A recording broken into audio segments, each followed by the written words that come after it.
आप सभी पत्रकार साथियों और दोस्तों को मेरा सलाम व आदाब। मुझे खुशी है कि आज आपके महाराष्ट्र के शहर औरंगाबाद में आना हुआ और आप पत्रकार साथियों से आज बात हो रही है। अभी कुछ और शहरों में भी जाना है और वहाँ भी पत्रकार साथियों से हम बात करेंगे। आज हमने जो आज की प्रेस कॉन्फ्रेंस में जिस मुद्दे को, जिस इशू को सामने रखा है वो ये है कि हमारे देश में, हमारे मुल्क में आपसी मोहब्बत और भाईचारा कैसे मजबूत हो और उसके लिए क्या क्या ख़तरे हैं और उन ख़तरों का कैसे सामना करें और उसमें हमारा, आपका, समाज का, समाजी लीडरों का क्या रोल हो सकता है।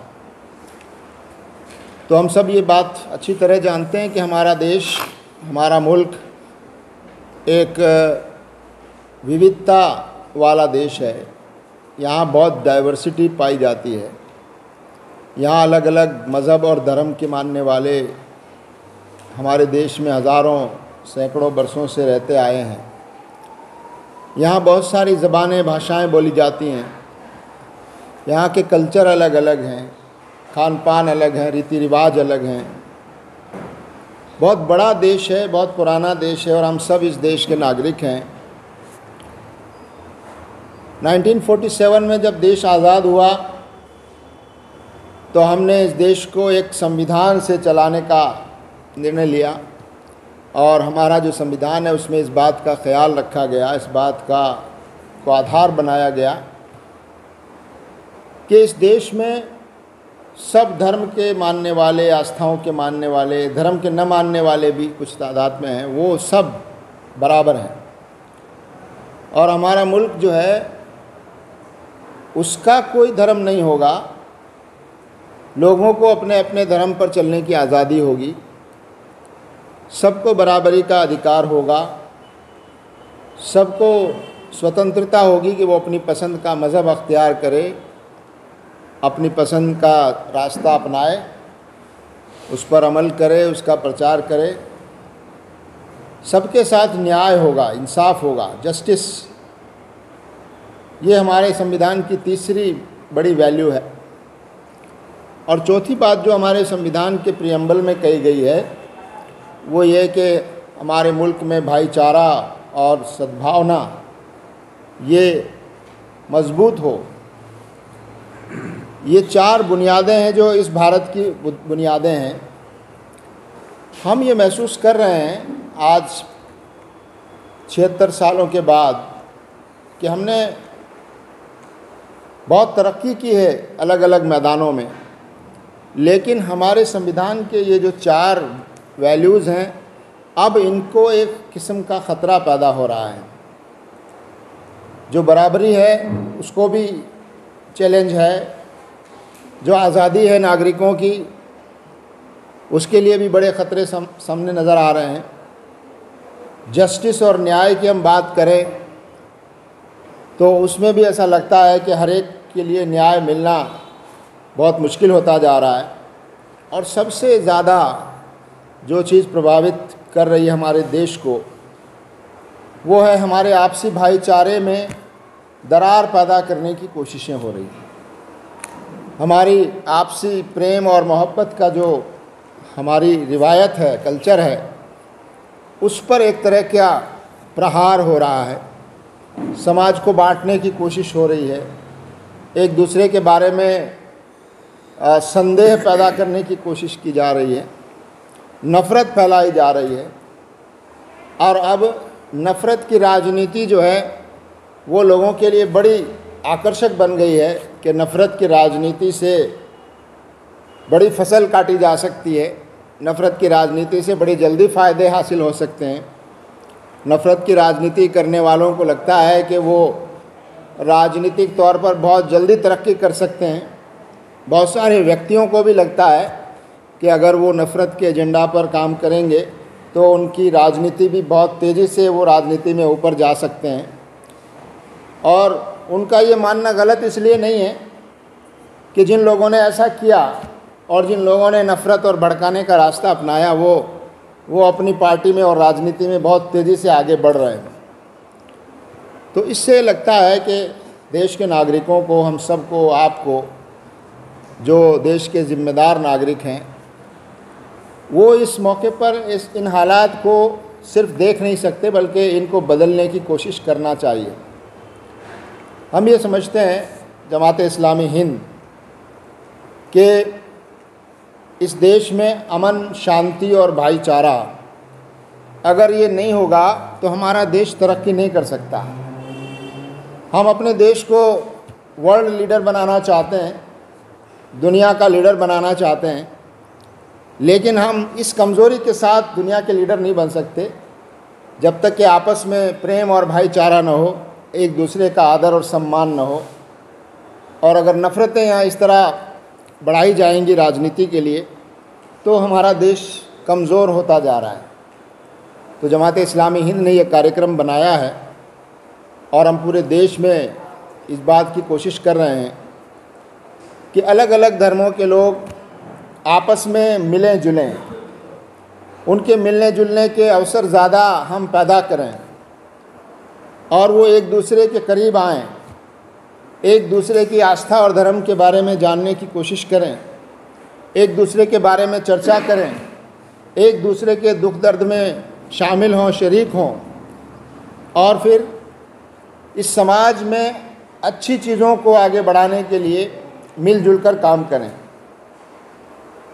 तो ये कोशिश हम कर रहे हैं पूरे देश में और हमने इसके लिए कोशिश की है कि धर्म गुरुओं का भी एक मंच हमने राष्ट्रीय स्तर पर भी बनाया है जिसका नाम हमने धार्मिक जन मोर्चा रखा है, जिसमें सारे धर्मों के मानने वाले धर्म गुरु एक साथ बैठते हैं और समाज के सामने इस बात का संदेश देते हैं कि हमारे धर्म अलग हैं, हमारी आस्थाएं अलग हैं, लेकिन हमारी अंदर जो कॉमन चीज़ें हैं और जो हम इस देश में एक अच्छे चरित्र और नैतिकता को आगे बढ़ाना चाहते हैं और नफ़रत को और नफ़रत का जो रुझान है इसको रोकना चाहते हैं, इसमें धर्म गुरुओं का रोल बड़ा अहम है। क्योंकि जो राजनीति की जा रही है और जो नफ़रत फैलाई जा रही है वो धर्म का नाम लेकर फैलाई जा रही है। तो हमारा ये कहना है कि धर्म की वजह से लोगों के बीच दूरियां नहीं हैं, बल्कि धर्म का जो दुरुपयोग राजनीति में किया जा रहा है, राजनीतिक लोगों के ज़रिए जो धर्म का मिसयूज़ किया जा रहा है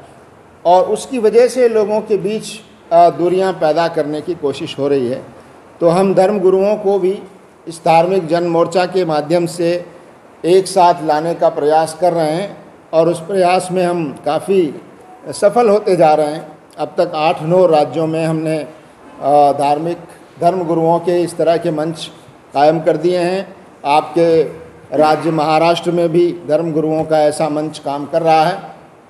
इसके अलावा हमने एक काम और किया है और करने की कोशिश कर रहे हैं पूरे देश में, वो है सद्भावना मंच। लोकल लेवल पर, गांव की सतह पर, बड़े शहरों में, अलग अलग इलाकों में ऐसे मंच बनाए जाएं, ऐसी कमेटियां बनाई जाएं जिसमें सब धर्म के लोग शामिल हों, जिसमें समाज के जो लीडर्स हैं वो शामिल हों और समाज में सद्भावना बनाए रखने और समाज में माहौल को अच्छा बनाए रखने की कोशिश करें, माहौल को ख़राब न होने दें और माहौल ख़राब होने से पहले हालात को काबू करने की कोशिश करें और आपस में मिलते जुलते रहें और समाज में मिलजुल कर काम करने का एक कल्चर, एक दूसरे के साथ मिलकर काम करने का एक कल्चर जो है वो पैदा हो और हमारी जो गलतफहमियां हैं आपस में, वो गलतफहमियां भी दूर होंगी जब हम आपस में मिलेंगे जुलेंगे, बात करेंगे और एक दूसरे की आस्था के बारे में, एक दूसरे के धर्म के बारे में, एक दूसरे के कल्चर के बारे में जानेंगे। तो बहुत सी गलतफहमियां जो हमारे मीडिया के माध्यम से या राजनीतिक लोगों के ज़रिए से जो गलतफहमियां एक दूसरे के बारे में फैलाई जा रही हैं, उन गलतफहमियों को भी कम करने में हमको मदद मिलेगी। तो इसके लिए हमने स्थानीय लेवल पर, लोकल लेवल पर सद्भावना मंच का एक पूरा नेटवर्क कायम करने की एक मुहिम चला रखी है पूरे देश में अभी अभी मैं कर्नाटक के दौरे से आया हूँ और वहाँ इस तरह के बहुत सारे कार्यक्रम करते हुए अब ये महाराष्ट्र के कुछ शहरों में हम लोग इस तरह के कार्यक्रम करेंगे। और महाराष्ट्र की जो हमारी यूनिट है उसके अध्यक्ष भी यहाँ मौजूद हैं, वो पूरे राज्य में इस तरह के कार्यक्रम चलाएंगे और चला रहे हैं। और मैं समझता हूँ कि औरंगाबाद शहर में ख़ास तौर से आप लोग यहाँ मौजूद हैं, तो यहाँ भी इस काम को मजबूती के साथ होना चाहिए। आज शाम को भी इस तरह का एक प्रोग्राम हमने रखा है और उसमें अलग अलग सामाजिक वर्ग के लोग आएंगे, धर्मगुरु भी आएंगे, उनके साथ बैठकर शाम को एक कार्यक्रम भी होगा। तो आप सभी पत्रकार साथियों से ये गुजारिश है कि सद्भावना के संदेश को, प्रेम के संदेश को, कि नफ़रत की राजनीति इस देश को मजबूत नहीं करेगी बल्कि कमज़ोर करेगी और कमज़ोर कर रही है। और इसलिए ज़रूरी है कि हम वैल्यू बेस्ड जो पॉलिटिक्स है उसको आगे बढ़ाएं और मिलजुल कर इस देश को मजबूत करने की हम कोशिश करें और समाज में मिलने जुलने का, एक दूसरे के साथ मिलकर काम करने का एक वातावरण और एक कल्चर उसको पैदा करने की हम कोशिश करें। और जमात इस्लामी हिंद इस बारे में हर जगह कोशिश कर रही है। आपका भी इसमें साथ ज़रूरी है कि आप इस संदेश को, इस पैगाम को समाज तक पहुंचाने में हमारी मदद करें। धन्यवाद। औरंगाबाद में सद्भावना मंच बन चुका है और सद्भावना मंच ने यहाँ पर बहुत बड़ा काम किया है। यहाँ के तमाम ही धर्म गुरु और तमाम समाज के जो जिम्मेदारान हैं वो उसमें शामिल हैं। और अभी 1 महीना पहले उसका बड़ा प्रोग्राम यहाँ हुआ था, प्रेस में भी उसकी रिपोर्ट आई थी, उसके ग्रुप भी बनाए गए हैं। मेरा ख्याल है कि आप लोगों को भी वो ग्रुप में शामिल कीजिए सद्भावना के, है ना जी। हाँ, आज शाम में उसका प्रोग्राम मौलाना आज़ाद रिसर्च सेंटर में एक प्रोग्राम है, उसका जो कार्ड है वो आप लोगों को पहुंचा देंगे। इसके जो होना चाहिए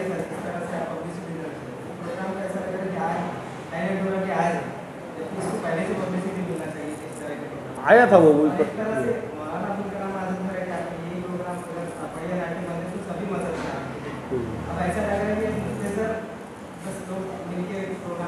नहीं, वो अगर आप कार्ड देखेंगे तो उसमें तकरीबन 20 धर्मगुरु हैं। आपके राज्य उपाध्यक्ष उन्होंने सारी चीज़ें बताई कि इतना बड़ा काम आपको सद्भावना मंच बन गया है। मैं आपको पूछा कि भाई बना क्या? जी तो बन चुका है, वो भी सही। इसमें थोड़ा सा मैं ये सवाल खुद मैंने असल में किया है कि प्रेस कॉन्फ्रेंस को मैंने क्लियर किया पहले कि प्रेस कॉन्फ्रेंस ये हमारे जो राष्ट्रीय सचिव है उनकी आमद के मौके से हमको लेना था और देश भर में क्या चल रहा है वो बताना था। लोकल का जो प्रोग्राम है वो लोकल का प्रोग्राम की असल में हमारे पास से कुछ यानी जो 2-3 महीने पहले कायम हुआ है।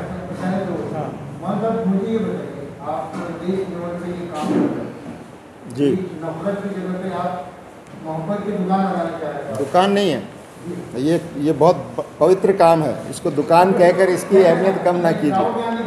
हाँ नहीं, वो राजनीति ऐसी घटिया लैंग्वेज राजनीति के लिए इस्तेमाल हो सकती है। हम तो एक पवित्र काम है इस देश को बनाने का, बचाने का।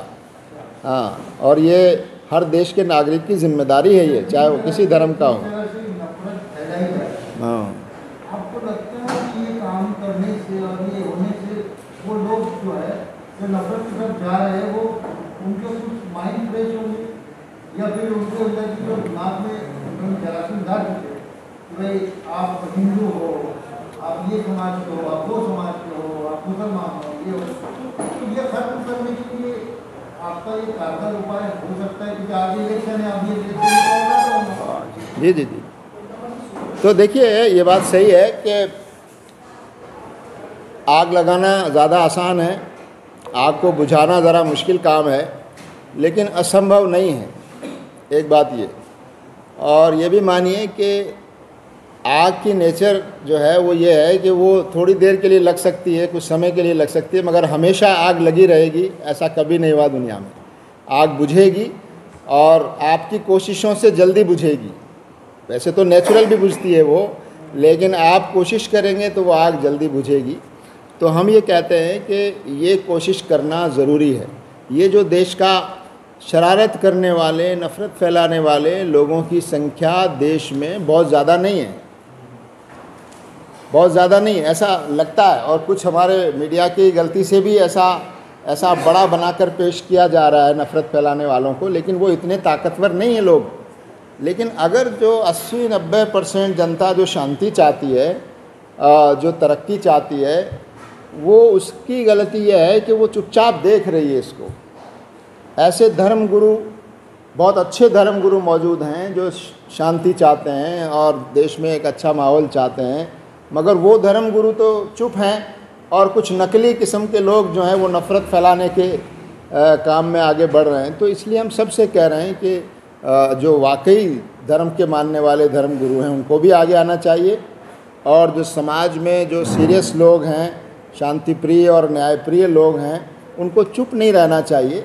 अगर हम सब मिलकर कोशिश करेंगे तो ये नफ़रत जो है ज़्यादा दिन चलने वाली नहीं है। और मैं ये बताना चाहता हूँ कि भारत देश के नागरिकों की जो बड़ी संख्या है वो नफ़रत को नहीं चाहती, नफ़रत को पसंद नहीं करती, लेकिन ये कि जो शांति चाहने वाले लोग हैं और वो चुप ना रहें, गलत होने पर आवाज़ उठाएं, उसको रोकने की कोशिश और प्रयास करें। मौलाना, एक सवाल ये है कि सोशल मीडिया पे इस मरतबा जो है एक नया जो है फंडा आता है कि आप जो है 6 तारीख से लेकर 6 तारीख तक घरों में बैठे, क्यों बैठे, क्या वजह है, क्यों हमारे को जो है सामूहिक दिखाया जा रहा है 22 तारीख तक, जैसे 14 तारीख से लेकर तो जो है 22 तारीख तक जो है आप घरों में बैठे, बाहर ना निकले, तो क्या कौन कह रहा है बात? कौन कह रहा है? ये कौन कह रहा है? कहाँ से आ रही है बात? हम तो नहीं है घर में, हम तो देश भर में घूम रहे हैं। सोशल मीडिया पे चालू है, बार बार जो है कि मैसेज डाला जा रहा है कि आप जो है घरों में बैठे रहो, आप बाहर मत निकलो, क्या नहीं, ये बिल्कुल ठीक बात नहीं है।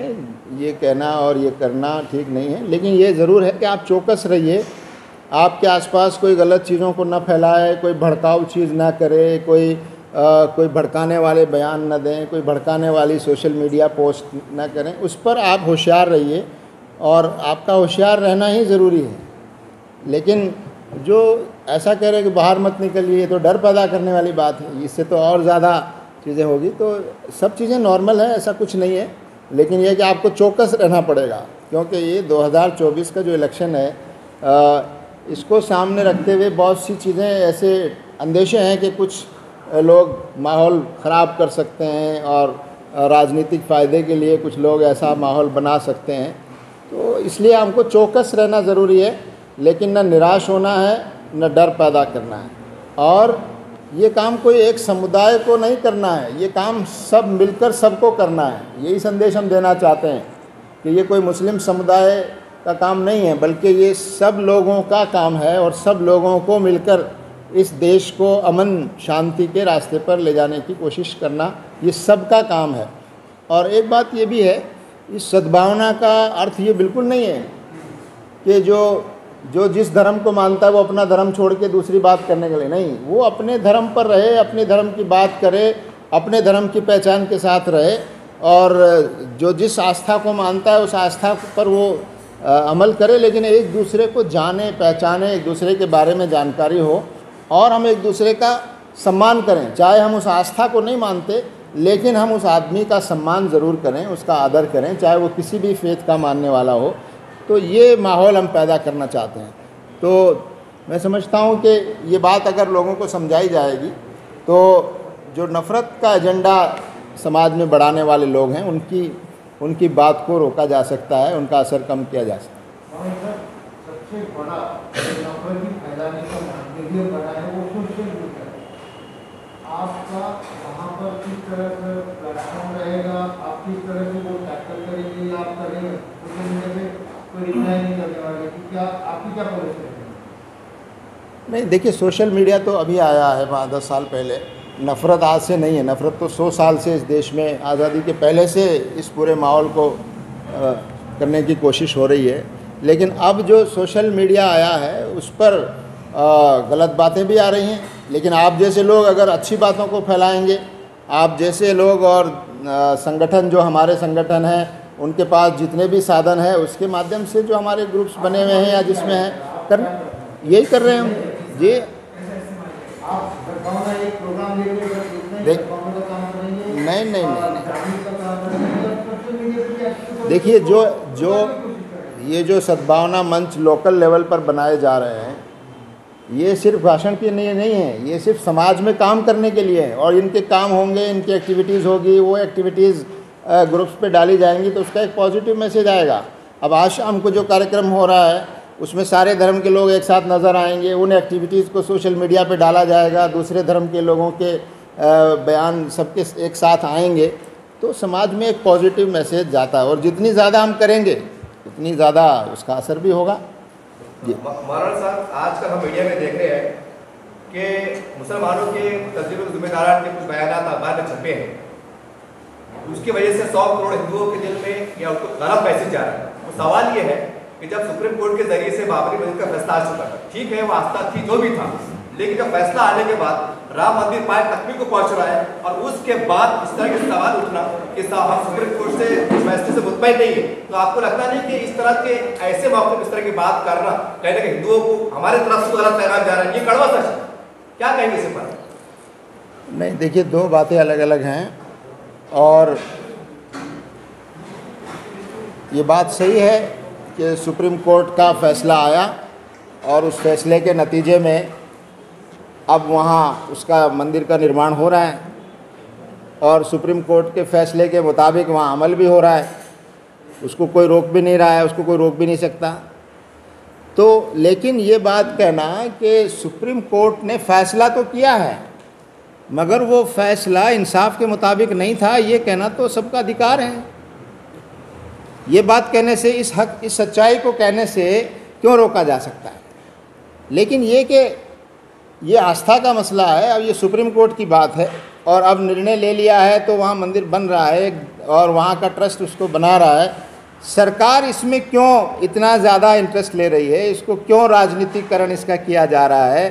क्यों इसको इतना पॉलिटिसाइज करने की कोशिश हो रही है? और क्यों इसको, क्या लोग नहीं समझते कि ये सारा जो हो रहा है ये 2024 के इलेक्शन में एक इलेक्शन कैंपेन को आगे बढ़ाने के लिए हो रहा है? क्या इतनी बात भी देश की जनता नहीं समझती? ये बातें बताना बहुत ज़रूरी है और लोगों को सामने आना चाहिए। और धर्म गुरुओं को जो इससे जुड़े हुए हैं उनको चाहिए कि इसका राजनीतिकरण न होने दें, इसको राजनीति का मध्यम न बनाएं और समाज में उससे जो दूरियां पैदा होती है वो दूरियां पैदा न हों। ये बात लोग कह रहे हैं, तो ये तो मौका है। एक आखिरी सवाल इससे हटके, देखिए जब भी इंतखाबात आती है पूरे देश के अंदर तो तमाम मजहबी तंजीमें होती है हमारी, कहीं ना कहीं सेकुलरिज्म की दिफा के लिए, बचाने के लिए पर्दे के पीछे बोलिए या सामने मूवमेंट चलाते हैं, बात करते हैं। और अक्सर ये आज हम राम मंदिर बन रहा है, कई सेकुलर पार्टी के बड़े जिम्मेदार बड़े नाच रहे हैं कि हमें दावा मिला है, हम खुशी जा रहे हैं। अब ऐसे हालात में सेकुलरिज्म के लीडरान है, कहीं ना कहीं पर्दे के पीछे वो खुद कहीं ना कहीं इसको खत्म करें दर पे, तो कैसा चलेगा? आप क्या सोचते हैं इसके बारे में, क्या संदेश दिया? देखिए, हम तो अपनी जिम्मेदारी अदा करें, राजनीतिक लोग क्या इसको रहे हैं। हम तो यही कहना चाहते हैं कि इस घटना का राजनीतिकरण नहीं होना चाहिए। एक बात, ये एक धार्मिक चीज़ है और एक आस्था के लोग इसको कर रहे हैं, सुप्रीम कोर्ट के फैसले के मुताबिक जो हो रहा है वो लोग कर रहे हैं। लेकिन सरकार जो है इस मसले को पॉलिटिसाइज ना करे, सरकार इस मसले को पैटर्नाइज ना करे, यानी ये सरकारी कार्यक्रम नज़र नहीं आना चाहिए। आखिर देश में सब धर्म पाए जाते हैं, सरकार कैसे किसी एक धर्म के कार्यक्रम को अपना कार्यक्रम बना सकती है? दूसरा ये कि इसके ज़रिए से समाज में बंटवारा नहीं होना चाहिए कि समाज को बांटने की कोशिश की जाए। ठीक है, एक फ़ैसला है, उस पर अमल हो रहा है, सुप्रीम कोर्ट के इतने फैसले आते हैं उस पर अमल होता है, लेकिन इसके ज़रिए से, और दूसरा ये कि 2024 के इलेक्शन को सामने रखकर अगर आप इसको इलेक्शन कैंपेन का माध्यम बनाएंगे तो ये सवाल तो लोगों के सामने आएगा और जनता को ये सच्चाई बताना ज़रूरी है कि इस कोशिश को, ये जो धार्मिक आयोजन हो रहा है अयोध्या में, इसको एक राजनीतिक रैली या 2024 के इलेक्शन रैली का एक ज़रिया माध्यम नहीं बनाना चाहिए।